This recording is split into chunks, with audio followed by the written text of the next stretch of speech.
भत्तै घट्यो सुनको मूल्य। नमस्कार अनि हार्दिक स्वागत गर्न चाहन्छु। नियमित सुनचाँदी अपडेट विशेषमा उपस्थित भइसकेको छु म मनोज। आज मिति 2082 साल मङ्सिर महिनाको 2 गते मङ्गलबार रहेको छ भने नेपाल सुनचाँदी व्यवसायी महासङ्घले दिएको पछिल्लो जानकारी अनुसार नेपालमा सुनको मूल्य भत्तै 3800 रुपियाँले घट्दै आज भने 2,39,500 भएको छ र यसको मतलब हिजो 2,43,300 रुपियाँबाट घटेर आज भने 2,39,500 रुपियाँ कायम भएको भने त्यस्तै गरेर चाँदीको मूल्यमा पनि उल्लेखनीय गिरावट आएको छ।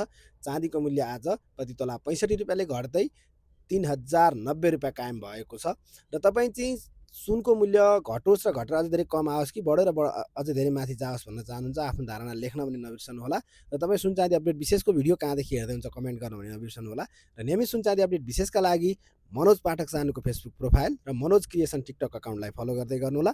भोलि यसै समयमा नियमित सुनचाँदी अपडेट विशेष लिएर आउने नै छु। तबसम्मको लागि बिदा लिन्छु। नमस्कार।